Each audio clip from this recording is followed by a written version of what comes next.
హైదరాబాద్ నుండి USA, UK, Canada ఏ దేశానికైనా fastest international courier service avakai.com. Free pickup, free packing.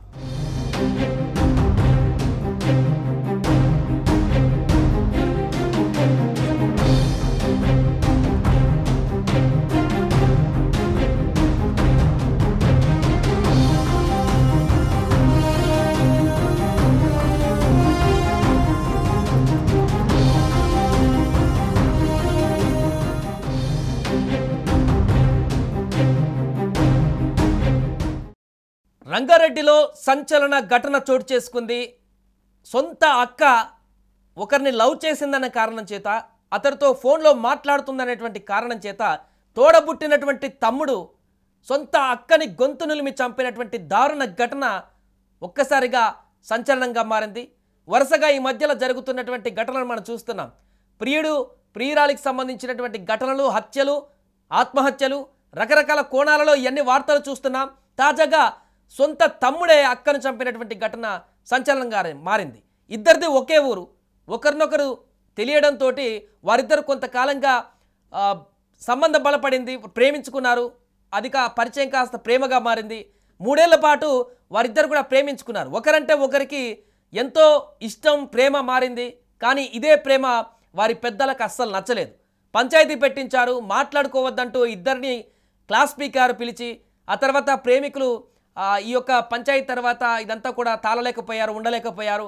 ఇటీవల యువతి మరొకసారి ఎంతమంది గొడవలు చేసినా, ఎన్ని చేసినా కూడా వారిద్దరూ మాట్లాడుకొని వారి లవ్ని, ప్రేమని వ్యక్తపరుస్తాం అనుకున్నారు. ఈ కారణంగా ప్రియుడితో ఫోన్లో మాట్లాడుకుంటుండగా ఆమె సోదరుడు చూశాడు. అంటే ఇదంతా జరిగిన తర్వాతే పంచాయతీలు జరిగాయి. ఇద్దరు మాట్లాడుకోవద్దు, ఎవరు కూడా పెద్దలు ఒప్పుకోలేదు వాళ్ళ ప్రేమని. ఒకరు తెలవకుండా ఒకరు ఇంకెవరి జీవితాలు వాళ్ళు బ్రతకాలని చెప్పేసి పంచాయతీ పెట్టినా కూడా వారు మాత్రం వారి ప్రేమని ఖచ్చితంగా స్టాప్ చేయదలుచుకోలేదు. ఈ కారణంగానే ఫోన్లో మాట్లాడడం ట్రై చేసింది ఆ ప్రియుడితోటి. వెంటనే ఈ సందర్భంలోనే సోదరుడు చూశాడు. దీంతో కట్టలు తెంచుకునేటువంటి కోపం తెచ్చుకున్నటువంటి ఆ తోబుట్టువు అక్కని అని కూడా చూడకుండా గొంతు నిలిమి అతి కిరాతకంగా హత్య చేశాడు. రంగారెడ్డి జిల్లాలో వెలుగు చూసింది ఘటన ఒక్కసారిగా తీవ్ర కలకలంగా మారింది. అసలు ఏం జరిగింది, ఎక్కడ జరిగింది, పూర్తి వివరాలు కూడా ఒకసారి చూసే ప్రయత్నం చేద్దాం. రంగారెడ్డి జిల్లా కొత్తూరు మండలంలోని పెంజర్ల గ్రామం అది. ఇదే ఊరిలో మేస్త్రి దేశాల రాఘవేందర్, సునీత దంపతులు నివాసం ఉంటున్నారు. వీరికి 2 కుమార్తెలు, 1 కుమారుడు సంతానం ఉన్నారు. పెద్ద కూతురు రుచిత డిగ్రీ పూర్తి చేసింది. ఆమె MBA అడ్మిషన్ కోసం ఎదురు చూస్తుంది. అయితే అదే గ్రామానికి చెందినటువంటి దినేష్ అనేటువంటి మరొక యువకుడితో ఆమెకు కాస్త పరిచయం ఉంది. అది కాస్త ఇద్దరిది ఒకే ఊరు కావడంతో ఆ పరిచయం కాస్త మరింత పెరిగి అప్పుడప్పుడు మాట్లాడుకునేవారు. అలా వారి పరిచయం ప్రేమగా మారిపోయింది. అలా 3 ఏళ్లుగా ఒకరినొకరు ప్రేమించుకుంటున్నారు. వీరి వ్యవహారం యువతి ఇంట్లో తెలియడంతో పంచాయతీ మొదలుపెట్టింది.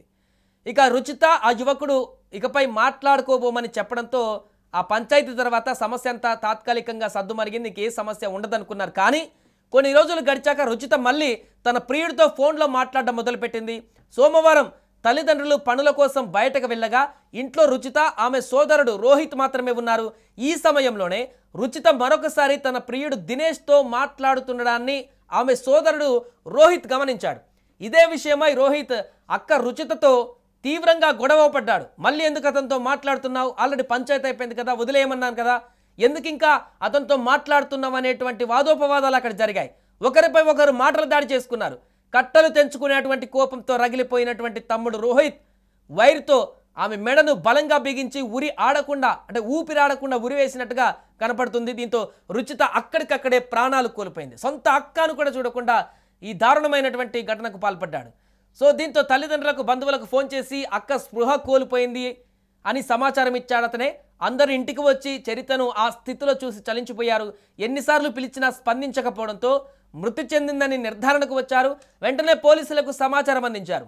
ఘటనా స్థలానికి చేరుకున్న పోలీసులు రుచిత మృతదేహాన్ని పోస్టుమార్టం కోసం ప్రభుత్వ ఆసుపత్రికి తరలించారు. అనంతరం మృతురాలి తండ్రి ఫిర్యాదు మేరకు కేసు నమోదు చేసుకున్న పోలీసులు రోహిత్ను అదుపులోకి తీసుకుని విచారించగా తన నేరాన్ని ఎట్టకేలకు అంగీకరించాడు. ఇక మొత్తంగా రుచిత మృతితో ఆమె తల్లిదండ్రులు, ఇతర కుటుంబ సభ్యులు కన్నీరు మున్నీరుగా విలపిస్తున్నారు. ఇదే ఘటన ప్రస్తుతం ఆ గ్రామంలో విషాదంగా మారింది. కొద్ది రోజుల క్రితమే పంచాయతీ పెట్టాం, అంతా బాగానే ఉంది, సవ్యంగా ఉంది అనుకున్న సందర్భంలోనే ఆ యువతి చనిపోయినటువంటి ఘటన గ్రామస్తులను కూడా కంటనీరు తెప్పిస్తుంది. ఏదేమైనా దీనికి సంబంధించిన పూర్తి దర్యాప్తు కూడా పోలీసులు కొనసాగిస్తున్నారు.